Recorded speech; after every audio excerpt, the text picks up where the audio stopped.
제가 봉독하겠습니다. 히브리서 3장 1절에서 6절입니다. 그러므로 함께 하늘의 부르심을 받은 거룩한 형제들아, 우리가 믿는 도리의 사도이시며 대제사장이신 예수를 깊이 생각하라. 그는 자기를 세우신 이에게 신실하시기를 모세가 하나님의 온 집에서 한 것 같이 하셨으니, 그는 모세보다 더욱 영광을 받을 만한 것이 마치 집 지은 자가 그 집보다 더욱 존귀함 같으니라.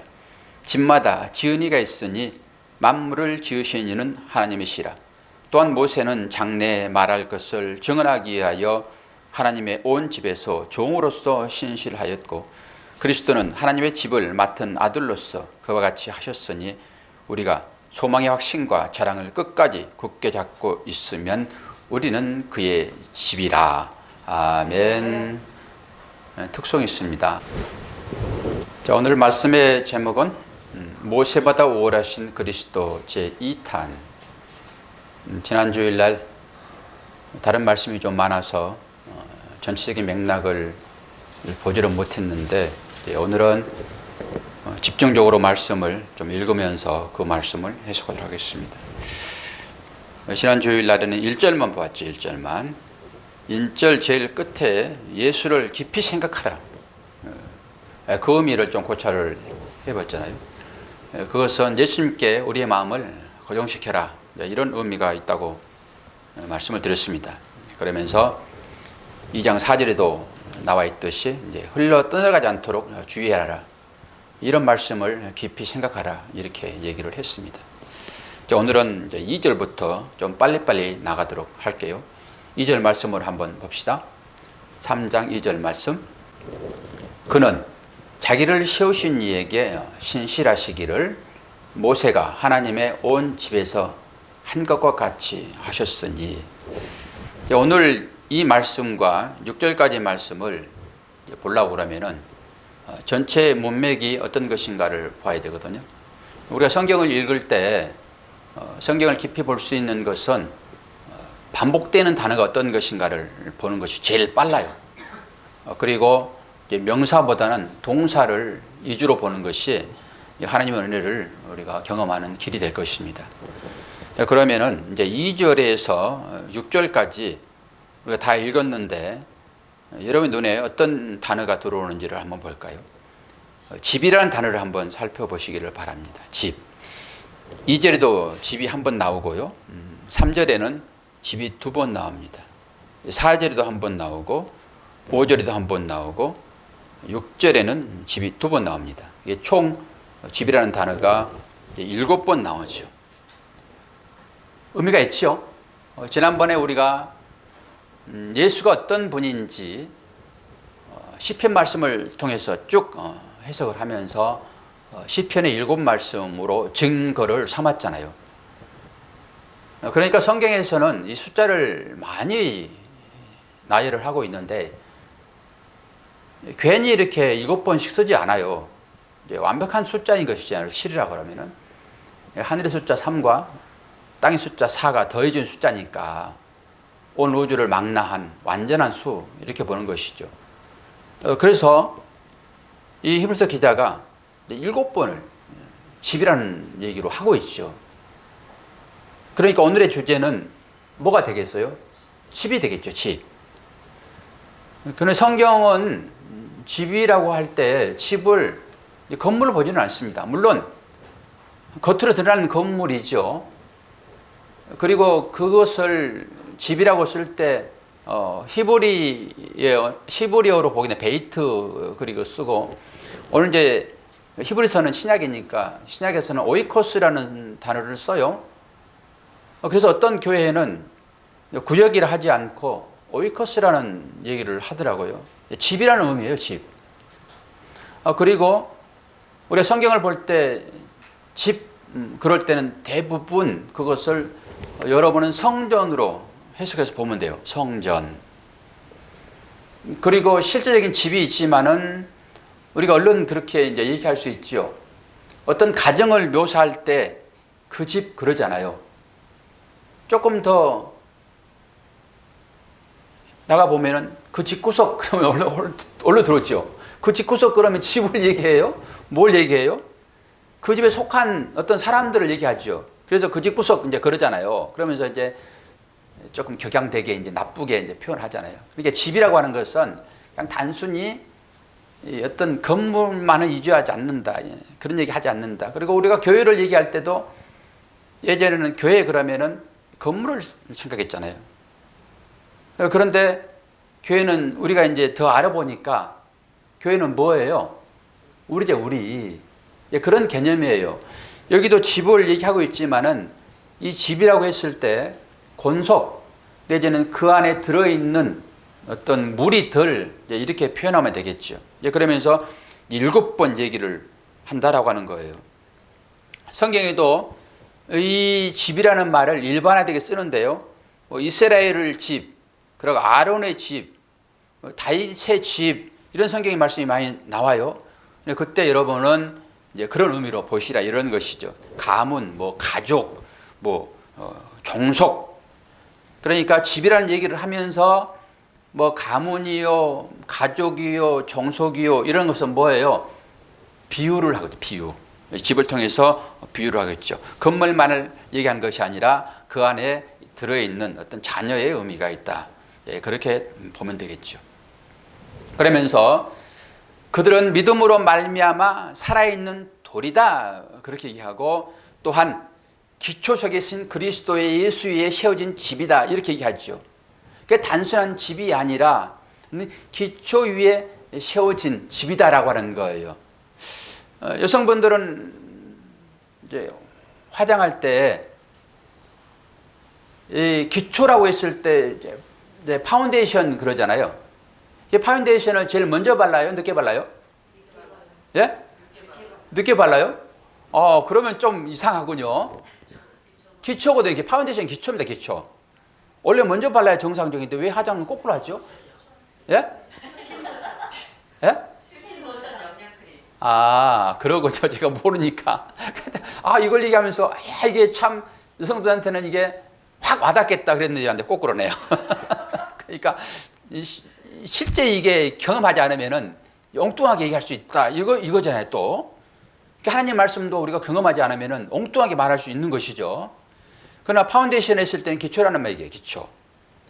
그러니까, 기초 위에 세워진 집을 얘기하는 것이지, 아무 때나 세워진 집을 얘기하잖아요. 기초를 하게 되면 뭘 얘기하죠? 우리는 이제 든든한 기초하게 되면 반석이잖아요. 반석. 그래 반석했을 때 베드로에게 이름을 주어지면서 얘기를 하죠. 너는 반석이다 그랬잖아요. 그러면서 게바, 베드로 이런 얘기니까. 그러면 그것은 결국 우리가 성경 전체를 통틀어서 보게 되면은 그 반석은 누구를 상징적으로 보여주겠죠? 반석은 예수 그리스도예요. 그러니까 여기서 말하는 이 집이라고 하는 것은 아무 때나 세워진 집을 얘기하는 것이 아니라 반석, 파운데이션, 기초석 위에 세워진 그런 교회. 그 기초석은 바로 예수 그리스도죠.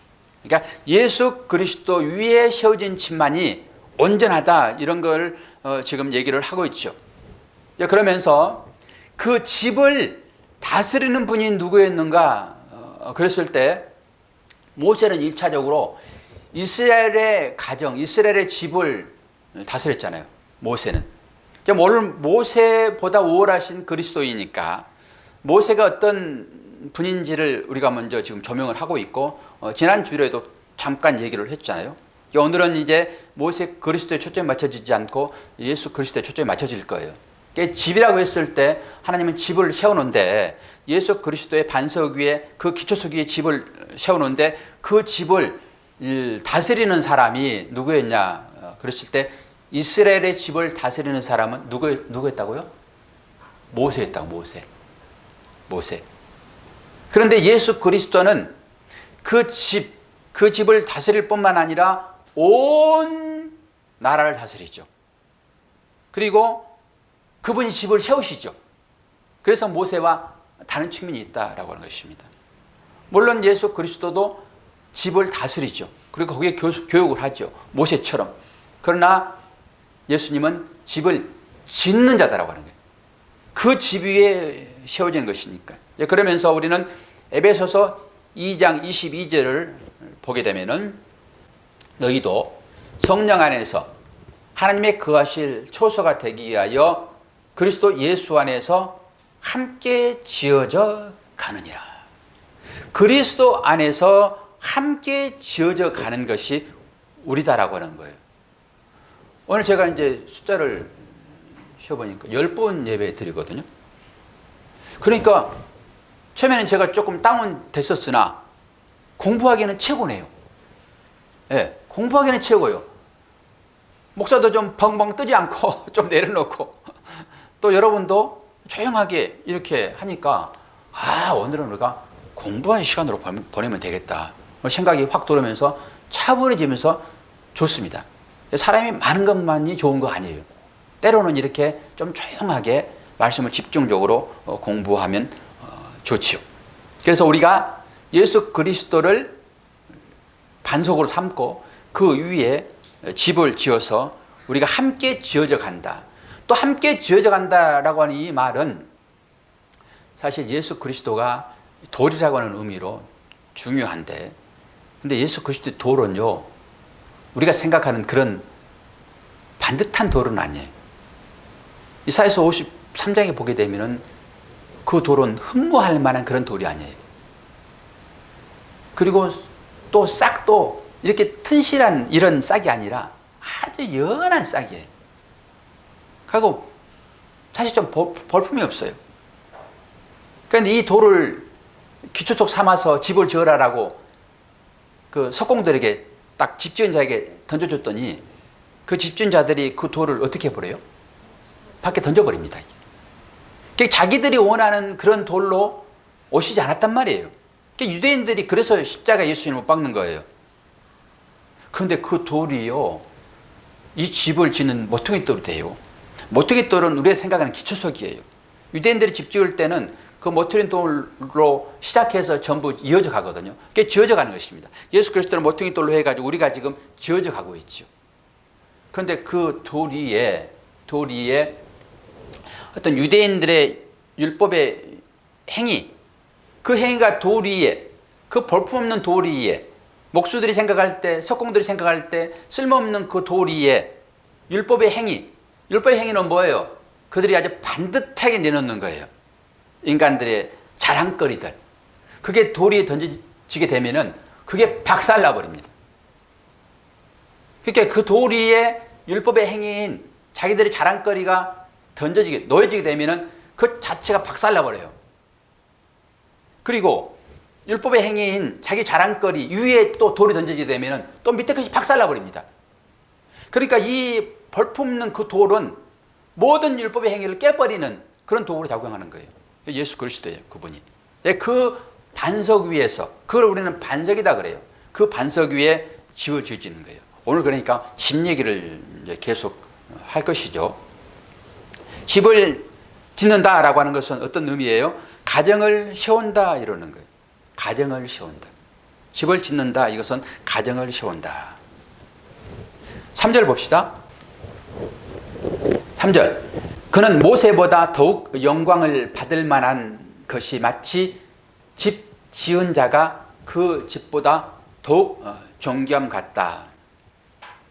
이것은 초반에 제가 말씀드렸듯이 모세는 그 가정의 교육자로 이렇게 세워지지만은 예수 그리스도는 뭐예요? 그 가정을 짓는 자라고. 예수 그리스도는. 그런 차이가 있죠. 여기 보게 되면은 그는 모세보다 더욱 영광을 받을 만한 것이 마치 집 지은 자가 그 집보다 더욱 존귀함 같다라고 하는 것이죠. 예수 그리스도의 영광을 높이지만은 모세를 깔아뭉개질 않아요. 잘 보세요. 그는 모세보다 더욱 영광을 받을 만하다. 그러면은 모세도 영광 받을 만한 사람이다라고 하는 거예요. 우리의 생각과는 많이 좀 다르죠. 그래서 히브리서 기자는 유대인들에게 지금 주어지는 말씀이잖아요. 유대인들이 제일 좋게 여기는 분이 모세예요.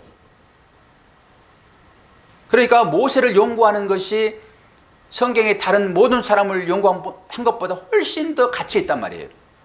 그만큼 그들은 모세를 우상시했어요. 그러니까 그들에게 지금 편지가 주어지고 있기 때문에 모세를 깎아내리지 않아요. 그러니까 이 히브리서 저자는 정말로 성령님의 특별하신 어떤 지혜를 가지고 이 히브리서를 기록했다라고 보면 되죠.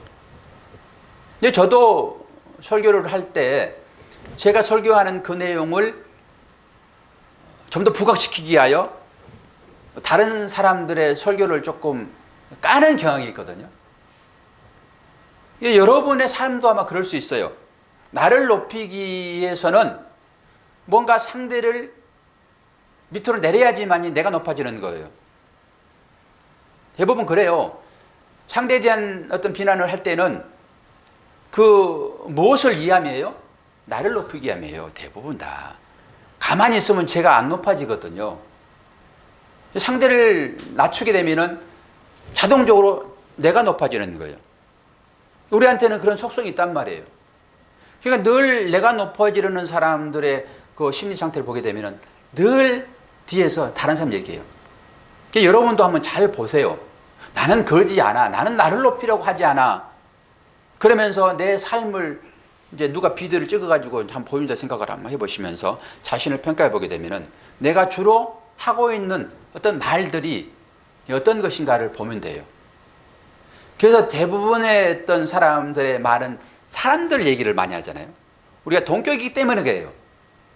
그런데 개를 뭐 주로 많이 얘기를 하나요? 그건 우리하고 비교 자체가 안 되잖아요. 그러니까 그 개를 아무리 까도 내가 높아지진 않아요. 그러니까 차라리 우리의 대화의 방법들이 그런 거면 좋겠어요. 우리보다 더 낮은 하등 동물을 얘기한다든지, 그리고 또 다른 얘기는 어떤 사상적인 얘기를 하면 좋겠어요. 사상적인 얘기. 그리고 뭐 자연을 얘기한다든지, 뭐 더 좋은 것은 하나님의 은혜를 얘기하면 더 좋겠죠. 근데 우리의 대부분의 주된 관심사는 사람이에요, 사람. 그것은 주로 나를 높이기 위한 수단으로 쓰여지고 있어요. 우리가 아닌 것 같이 그러지만은 그 내면에 그게 깔려 있단 말이에요. 나를 높이는 거죠. 그런데 오늘 이 3절은 바로 그런 걸 전혀 배제하고 모세를 높임과 동시에 누구를 더 높인다고요? 예수 그리스도를 더 높이고 있다. 이렇게 이제 보시면 되죠. 그리고 우리 이제 4절을 한번 넘어가 볼까요? 4절은 집마다 지은 이가 있으니 만물을 지으신 이는 하나님이시라. 그러면 최종적으로 예수 그리스도는 창조자다 이렇게 얘기를 해요. 창조자.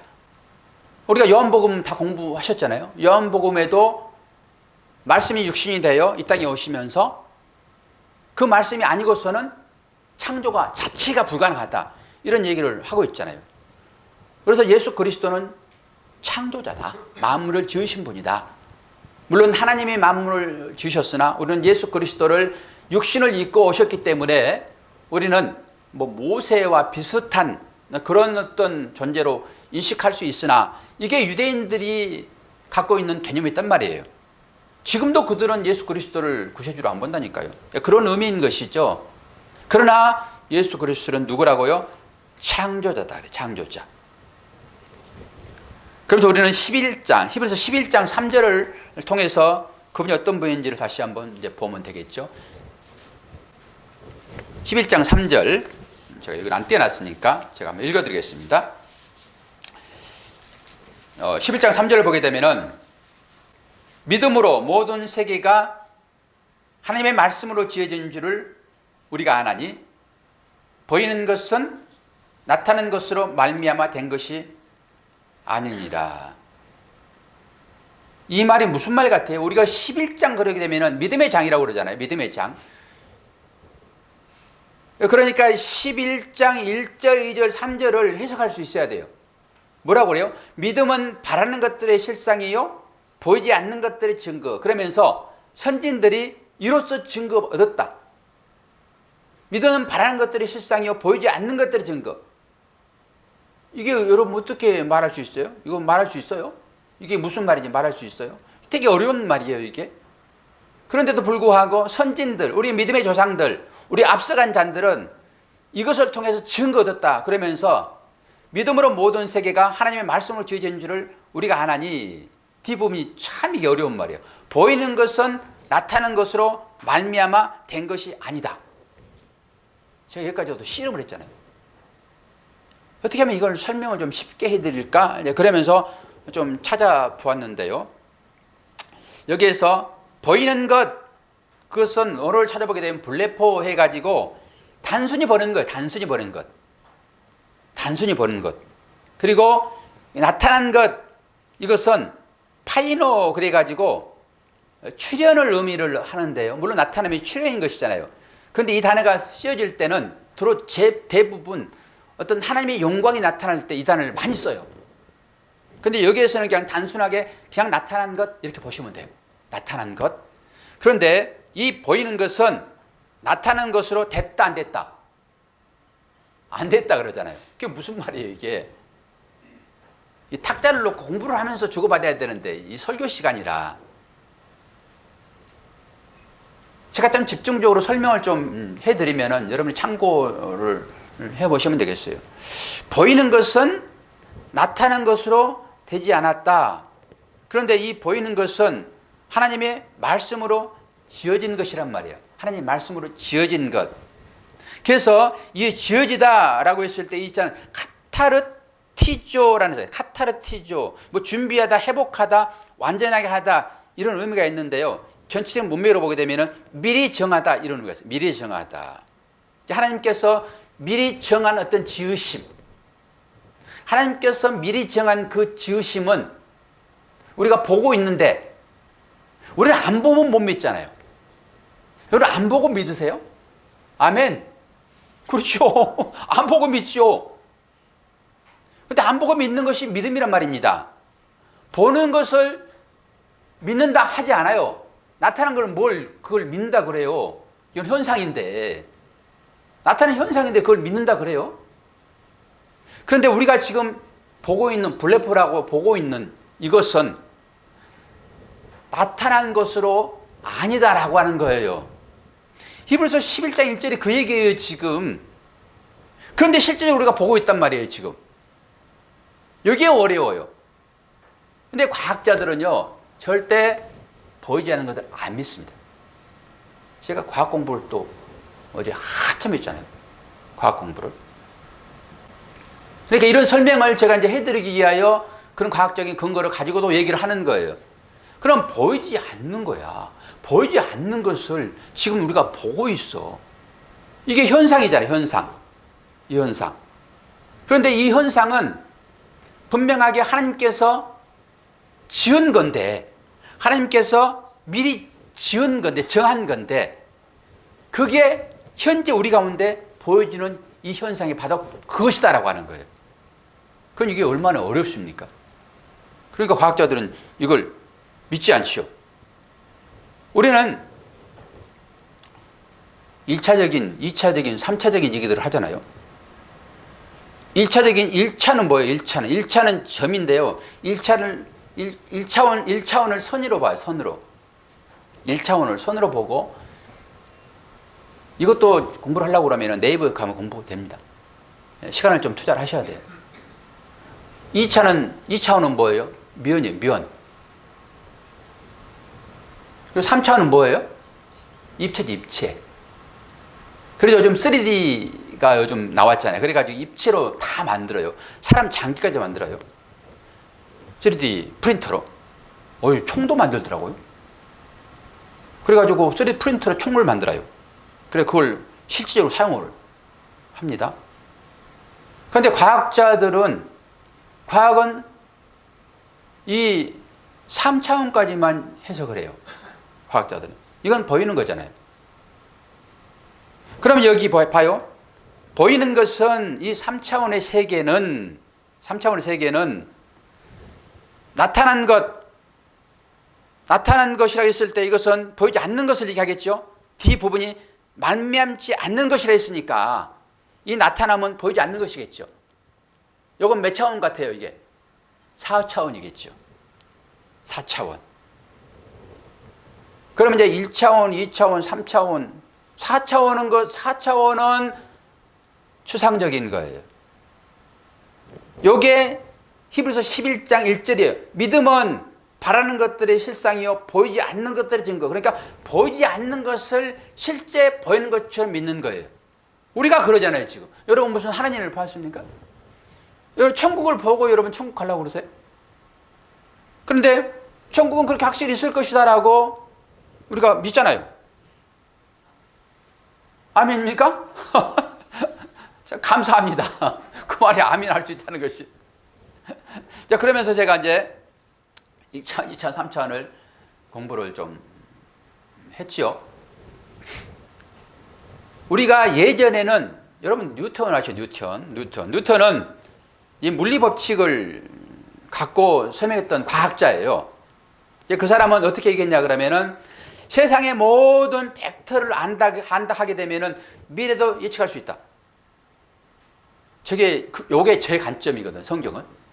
그러니까 성경의 관점은 어떤 거예요? 신명기서 8장이에요. 8장 관점. 너희들의 조상이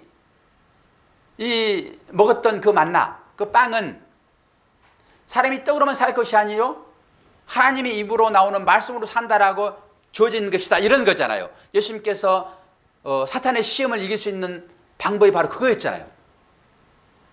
그 말을 딱 차용해서 사탄을 물리치잖아요. 그러니까 여러분이 어떤 시험이 닥쳐오게 되면은 여러분의 시험은 대부분 물질의 시험이에요. 그리고 여러분의 삶 가운데 나오는 현상들이에요. 무슨 사탄이 어떻게 찾아와요? 사탄은 보이지 않는 것인데 사탄이 무슨 뿔 달고 찾아와서 여러분 유혹합니까? 그럼 뭘로 유혹하겠어요? 당연히 보이는 물질로 유혹하겠죠. 그 안에 들어가겠죠, 사탄이. 그래서 그걸 가지고 유혹하는 거예요. 이거는 보이는 현상들이잖아요. 이걸 물리치려고 하게 되면은 말씀밖에 없어요. 그래서 신명기 8장이 너무너무 중요해요. 신명기 8장이. 바로 그런 거거든요. 보지 않는 것을 믿는 것. 이게 이제 우리의 믿음인 것이잖아요. 그런데 뉴턴은 그렇단 말이에요. 이 세상에 나와 있는 이 모든 것을 다 종합해서 연구하게 되면은 미래도 예측할 수 있을 것이다 라고 하는 거예요. 미래도. 이런 것들 때문에 우리가 이제 그런 얘기를 할 수 있죠. 오늘의 이 현재는 무엇의 결정체라고요? 과거의 결정체. 과거에 내가 어떤 삶을 살았는가에 따라서 오늘 여기 내가 결정되어지는 거예요. 그러면은 내 미래를 알려고 그러면은 오늘을 잘 보면 알겠죠. 그 얘기를 하고 있는 거예요, 지금. 그러니까 내가 현재 어떤 믿음의 삶을 살고 있는가, 이게 미래를 결정한다 이런 거예요. 이 과학자들 한 얘기예요. 그 실제 우리들은 또 어떻게 우리의 삶을 얘기하죠? 우리의 기도의 끝이 오늘 우리의 삶이다. 또 이렇게도 얘기하잖아요. 실제 우리가 그런 기도를 했기 때문에 내가 여기 살고 있는 거예요, 지금. 하나님 우리의 기도를 다 들으시잖아요. 그러니까 우리 현재를 보게 되면은 네 과거가 어땠는지 대충 알 수 있겠네. 이거 세상적인 논리예요. 그러면은 그걸 보게 되면은 내가 과거를 알려고 그러면은 현재를 보면 과거를 알 수 있어요. 과거 어땠는지. 그러면은 우리는 이제 미래를 지향하며 사는 것이니까 과거는 잊어버리면 되는 거예요. 과거는 지나갔으니까. 과거는 의미가 전혀 없어요. 하나님은 절대 과거를 묻지 않아요. 유행가 가사도 있잖아요. 나는 과거를 묻지 않는다. 현재 너만 사랑한다. 하나님이 딱 그 관점입니다, 우리를. 과거에 내가 뭘 했는가는 전혀 중요하잖아요. 노 프로그램. 과거는 묻지 않아요. 현재 네가 어떤 삶을 살고 있는가, 그것만 제일 중요시 여겨요. 그리고 이 삶을 미래까지 연결시켜버리는 거예요. 네가 그 고백하고 있니? 네가 지금 현재 그 고백을 하고 있어? 그러면 너는 완성이야. 구원의 완성. 그렇게 보는 거예요. 앞으로 네가 하는 걸 봐서. 그러지 않아요. 현재 어떤 고백을 하고 있는가, 이게 중요하죠. 바로 뉴턴이 그 얘기를 했다고요. 그러니까 저는 이게 성경의 관점이네 이렇게 생각한 거예요. 그런데 그 이후에 양자역학이 나왔어요. 양자역학. 그러면서 아리스토텔레스가 뭐라고 얘기했어요? 아리스토텔레스가 아니라 아인슈타인. 여러분 잘 아시잖아요. 아인슈타인은 상대성 이론을 얘기했습니다. 아니야. 그러지 않아. 모든 것은 다 상대적이야. 요게 딱 믿음의 소리 같지만은 완전 불신앙적인 것입니다. 이걸 한번 생각해 보시면 돼요. 우리는 지금 우리가 완성된 구원의 자녀들이 이 땅 가운데 그 완성으로 지어져 가는 삶이라고 얘기하고 있죠, 지금. 그런 근거를 이런 곳에서 여러분들이 찾으시면 돼요. 우리는 요한계시록을 통해 가지고 하늘에 완성된 새 예루살렘으로, 그게 신부라고 얘기하고 있었으니까 전혀 안 들어보신 것처럼 그러시죠. 우리는 어디에 있다고요? 완성된 하나님의 나라요. 그 새 예루살렘이 내려오잖아요. 새 예루살렘 누구라고요? 신부라고, 신부. 신부는 곧 누구예요? 교회인 것이고. 그래서 3단론법이 적용되는 거예요. 절대 새 받고 안 돌면 진리가 안 나옵니다. 그래서 전부 감춰놓은 거예요. 그러니까 이걸 알려고 그러면 머리를 써야 한다, 머리를. 그래서 진리가 인식되어지는 거예요.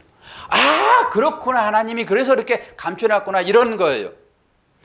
요한계시록 보면서 우리는 새 예루살렘이 딱 내려오잖아요. 그 새 예루살렘은 당연히 신부인 것이고, 신부는 교회이고, 교회는 누구라고? 나라고, 나. 그러니까 나의 존재는 거기 있단 말이에요. 거기 완성되어진 나. 현재 내가 여기 살고 있지, 내가. 뉴턴은 그걸 얘기를 했고, 아인슈타인은 아니야. 다 상대적이야. 다 상대적이야.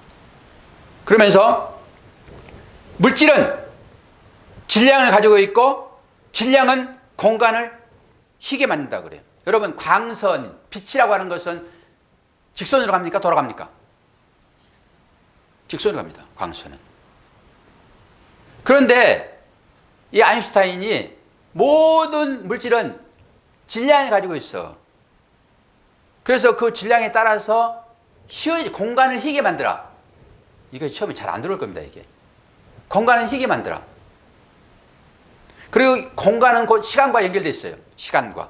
공간은 시간과 연결되어 있어요. 그래서 질량이 있는 것들은 이 공간을 휘어지게 만들기 때문에 빛도 똑바로 가지 않는다. 이렇게 얘기하는 거예요. 그래서 그걸 증명을 했어요. 증명을. 별을 관찰하면서. 동쪽에서 보는 별과 서쪽에서 보는 별이 다 다르다라고 하는 거예요. 빛은 직선이라고 우리가 알고 있잖아요. 그런데 다르다라고 하는 거예요. 근데 과학자들이 이거 하나는 밝혀내지 못했어요. 그리고 이걸 밝혀내지 못하고 다 죽어요. 여러분, 블랙홀 아시죠? 그게 빨려 들어가면 순간적으로 사라지잖아요. 블랙홀. 그걸 증명하지 못했어요. 과학자들이. 논리적으로. 그러면은 사람이 물질을 가진 모든 것들은 시간에 종속되어 있잖아요. 시간에 종속되어 있죠. 시간에. 그러면은 빛은 곧 시간과 같다고요? 빛은? 그러면은 그 빛을 따라가면은 어떤 물체가 빛을 따라가게 되면은 시간이 흐를까요? 안 흐를까요? 빛은 시간이라니까요. 시간이 가는 거예요. 빛은 곧 시간이란 말이에요. 그럼 그 빛의 속도만큼 1초에 뭐 7개 반 돈다고 그래? 지구라? 빛이? 그러면 빛을 따라가는 어떤 물체가 있다 하게 되면은 그 생명력이라고 그래요. 그게 어떤 생명이라고 그래요. 그럼 빛을 따라가게 되면은 빛의 가는 속도로 어떤 생명체가 따라가게 되면은 이 생명체는 늙겠어요, 안 늙겠어요? 예? 팍 늙어요. 아니, 반대로 생각을 해야죠. 과학적인 지식을 동원하셔야 돼요. 빛은 시간이에요. 빛은 곧 시간이다. 그리고 빛은 가면은 시간이기 때문에 시간이 모든 것을 다 늦게 만들잖아요. 변하게 만들잖아요. 우리가 시간을 살고 있잖아요, 지금. 그럼 시간에 따라서 늙어지죠. 제가 이 얘기하려고 앞에 부분을 다 설교 안 하고 여기 온 거예요, 지금. 증거를 대서 우리가 어떤 상황인지를 보려고. 그러면 빛을 따라가게 되면은 그 빛은 시간이니까 그 시간을 따라가게 되면은 이게 늙어요, 안 늙어요? 안 늙어지, 당연히. 시간이 가니까 늙잖아요, 우리가. 1살, 2살 먹는 게 전부 시간 가운데 있기 때문에 그래요. 공간 안에 있는 모든 것들은 그래서 다 늙는 거예요, 이게. 다.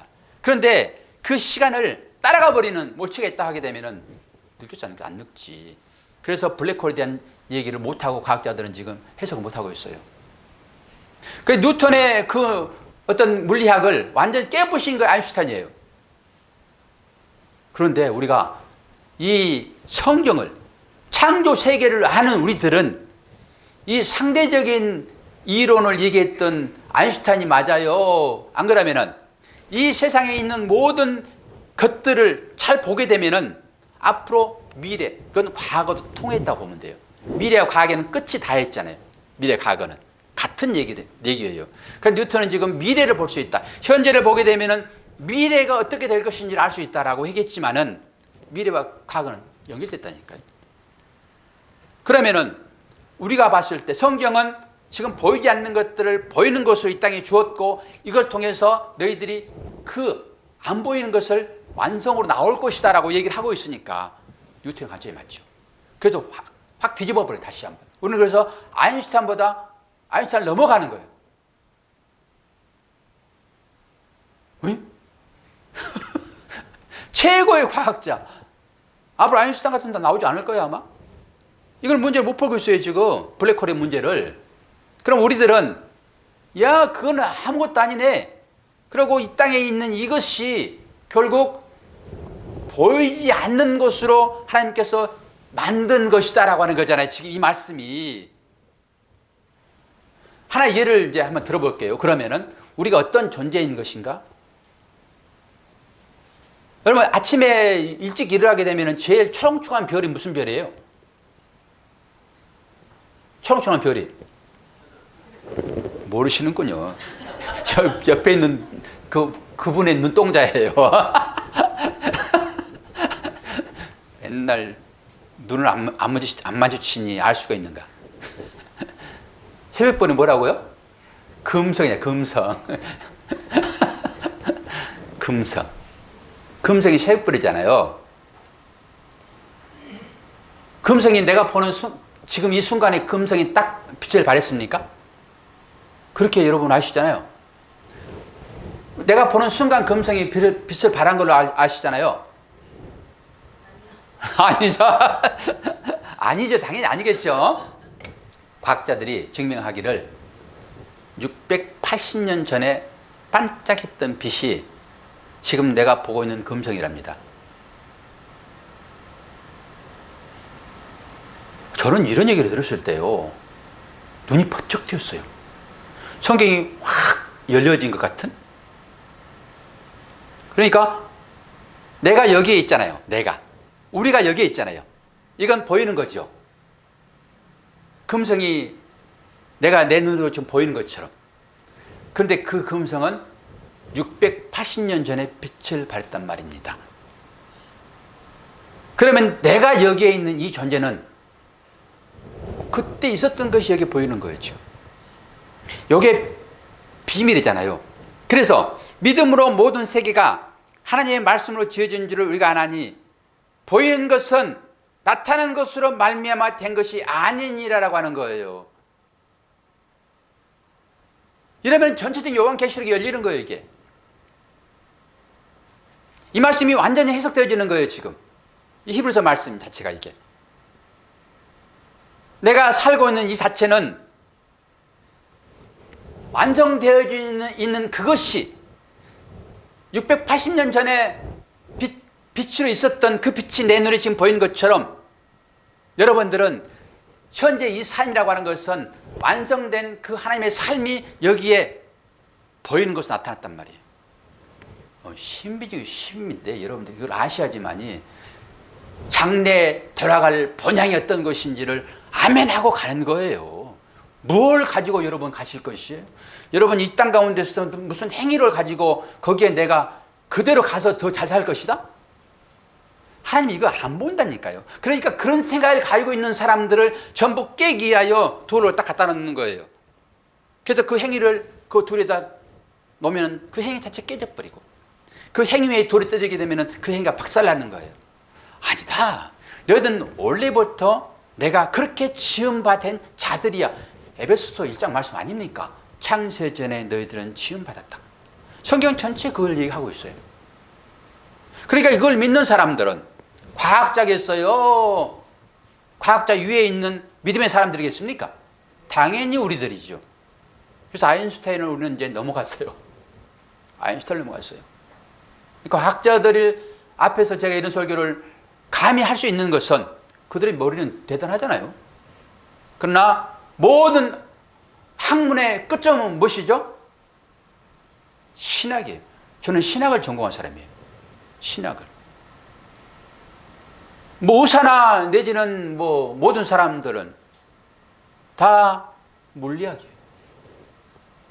여러분 신학을 전공한 분들이라고요. 그러니까 그들 앞에서 당당할 수 있어요. 모든 과학자들은 보여지는 현상을 가지고만 얘기를 해요. 그러니까 보이지 않는 것을 믿기가 상당히 어렵죠. 증명해봐 이런. 증명해봐. 그런데 우리는 믿어지잖아요. 예수 그리스도가 어떤 분인지, 그분이 나하고 무슨 상관이 있는, 무슨 뭐 물 한 방울 튀어간 분이에요, 그분이? 그런데 어떻게 나의 모든 죄를 그분이 다 씻어서 우리를 구속했다라고 믿냐고요, 여러분. 여러분 어떻게 그걸 믿어요? 이걸 믿음이라고 그래요. 그래서 이 믿음을 가진 사람만 하나님께서 구원하세요. 과학적으로 여러분 증명하려 하지 마세요. 하나님 말씀. 그냥 믿는 거예요. 그래서 육체를 가지신 그분이 바로 나의 하나님이다. 이렇게 가는 것입니다. 이해가 잘 안 될 거지. 그러나 여러분들이 이 말씀이 믿어지지 않으면은 어떻게 해요?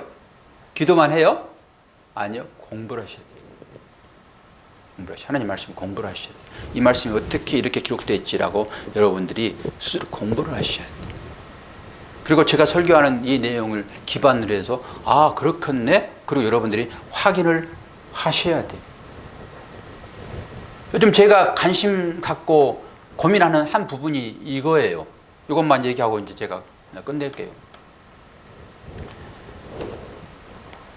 왜 사람들이 당신은 죄인입니다, 이것에 대하여 화들짝 놀라는지, 어떻게 해야 이것을 설명을 쉽게 할까라고 하다가 아침이 느껴지는 건데요. 역사관으로 좁혀서 얘기를 한번 해봐요. 죄라고 하는 죄인식을 역사관으로.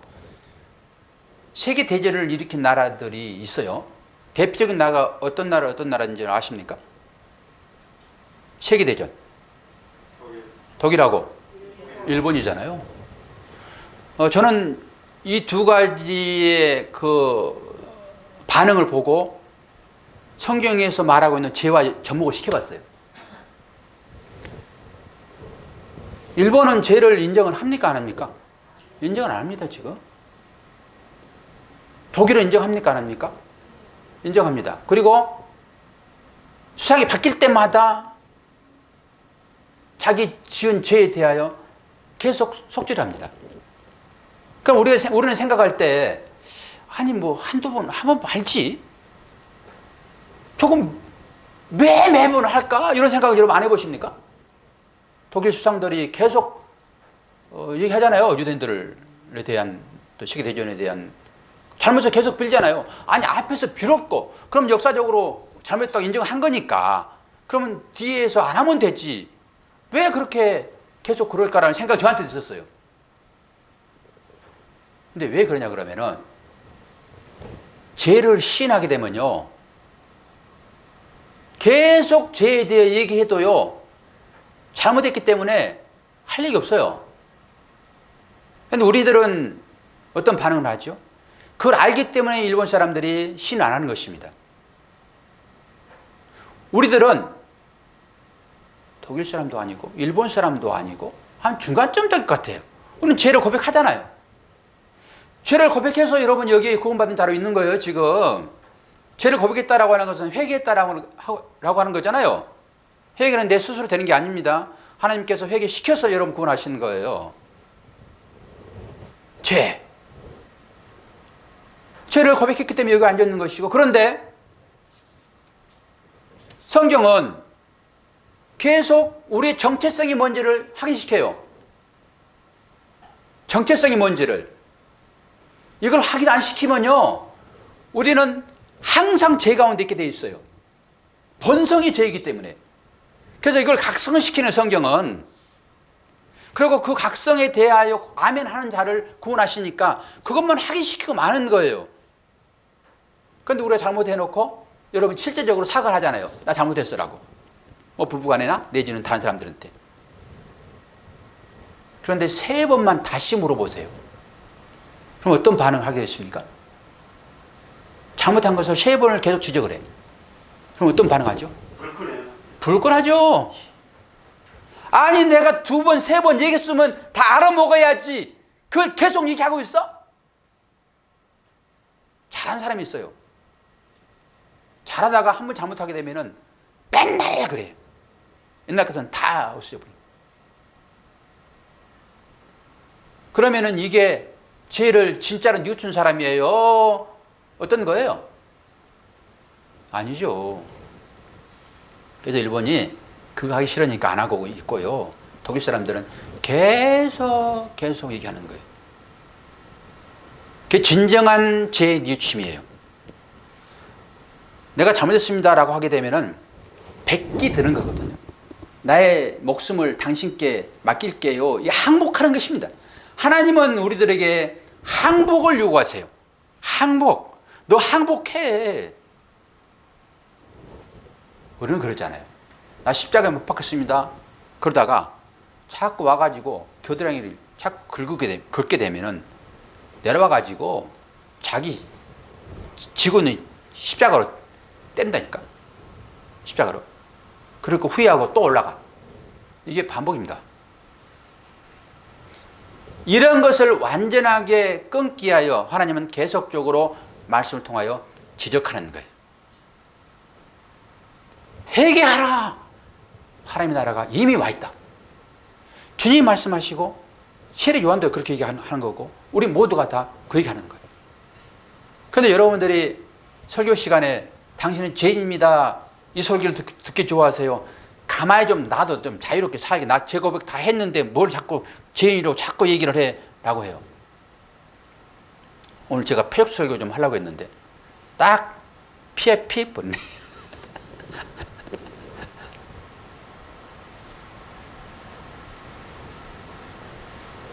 그러니까 여러분들이 지금 신앙의 형태가, 말씀을 대하는 형태가 자꾸 죄인임을 지적하는 것이 기분 나쁘다든지 하게 되면은 독일 사람들과 일본 사람 중간 형태라고 보시면 돼요.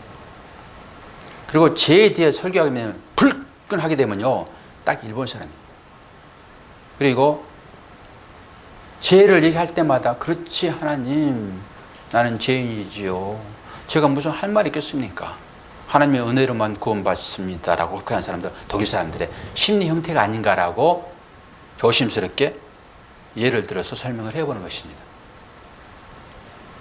여러분들이 계속 말씀을 통해서 나는 죄인입니다 자각이 되어지지 않으면 우리는 어떻게 한다고요? 실밥이 정정이 나타나게 되면 딱 달라붙어 버리잖아요. 죄는 그만큼 무섭습니다. 언제든지 그렇게 하게 돼 있어요. 우리가. 그래서 계속 지적하는 거예요. 너는 죄인이야. 이 말이 2019년도에 세워가는 게 표예요. 상당히 여러분 기분 나쁠 수 있어요. 자존심이 팍팍 상할 수 있어요. 내가 무슨 버러지야? 내가 무슨 티끌이야? 그럴 수 있단 말입니다. 그런데 이런 마음이 있어야지만이 우리는 그 가운데서 그렇지, 하나님 은혜가 아니면 나는 항상 그리 끌려갈 수밖에 없지. 그리고 좀 사기시라고 이마에 붙이잖아요. 손목에 기호를 매라고 그러잖아요. 그러니까 이 말씀을 붙잡고 1년 한번 살아보세요. 화가 막 끌어올 때, 지난번에 고백했잖아요. 우리가 다 아닌 분들은 막 빼놓고 우리가 다 버러지라고 얘기를 했고 지렁이라고 얘기했고 티키라고 얘기했는데 왜 살아가지고 자꾸 내려와서 십자가 빼들고 때리냐고요. 그래서 제가 엉터리라고 그러는 거예요. 엉터리라고요. 제가 그러니까. 제가 그러면 여러분 분명히 더하긴 더했지 덜하진 않아요. 덜했다 생각하면 제가 바로 여기에 세울게요. 여러분 설교자로. 그렇기 때문에 우리는 이런 각성이 필요하단 말이에요. 뭐 제가 과학자도 아닌데 이런 예를 들어까지 설명하는 것은 바로 그런 의미예요. 우리는 어디에 소속되어 있는 사람들이라? 하나님의 나라예요. 그러니까 거기에 시민권을 가진 사람들이 어떻게 저 길거리에 노숙하는 그런 사람들의 어떤 삶의 형태로 이 땅 가운데 사냐고요. 신분이 왕자인데. 여러분 그런 자존심이 좀 그때 자존심을 내시는 거죠. 그때. 그러나 이게 감춰 있기 때문에 그 자존심을 갖는 사람들은 이 땅 가운데 어떤 모양으로 나와요? 섬기면. 그럼 나는 버려져요. 아이 뭐 그렇지 뭐. 그렇게 나와야지 집안이 편안하지. 하나님 말씀만 아멘 아멘 하면서 가정이 편치 않는 것은 전부 다 위선적인 신앙생활을 하고 있잖아요. 우리가 다. 그러니까 우리를 돌아보는 거예요. 말씀은 자꾸 그래서 우리를 들춰내는 거예요. 우리 잘못을. 그런데 그런 말씀이 여러분들한테 듣기 좋아요? 싫지? 그러니까 그건 뭐예요? 완전히 나는 제 덩어리구나. 이게 무슨 덩어리구나. 그걸 여러분들이 아시면 돼요. 그렇게 아는 것을 자기 부인이라고 성경은 얘기를 해요. 무슨 자기 부인을 어떻게 할 거예요? 내가 그런 것을 아는 것이죠. 그런 마음으로 사시게 되면은 보이지 않는 것을 보이는 것처럼 살 수 있어요. 적금 딱 탈 거잖아요, 우리가. 그러면 그거 기다리고 우리가 살죠. 잠깐의 또 어려움을 이기죠. 아이고, 내가 뭐 3개월만 지나면 적금 타는데 조금 참지까지 것. 남들 뭐 좋은 거 사더라도 아이고 내가 그거 타면은 뭐 그거 10배는 더 잘 살 수 있는데 이런 자신감 여러분들은 있어야죠. 천국을 경험하고 배우신 분들이 사사한 이것에 그냥 목숨 뺏겨요. 기도하겠습니다. 하나님 아버지, 우리 일상 가운데서 하나님은 찾아오셔서 말씀하시는데 눈이 멀고 귀가 막혀서 우리는 이 말씀들을 잘 깨달아 알지 못합니다. 그러나 하나님의 자녀에게는 분명하게 이런 말씀들을 비유로 말씀하시며 깨닫도록 인도하실 것인데 그 하나님이 나의 아버지시며 영원히 함께 살아가야 할 우리의 신랑 되신 분임을 우리가 믿고 또한 감사하지 않을 수 없습니다. 오늘도 이렇게 말씀의 자리에 저희들을 초대해 주시어서 주신 말씀 마음에 새길 수 있도록 도와주시니 감사합니다. 그 말씀 붙잡고 이제 승리하는 삶을 살아갈 수 있도록 인도하여 주시옵소서. 예수 그리스도 이름으로 기도하옵나이다. 아멘.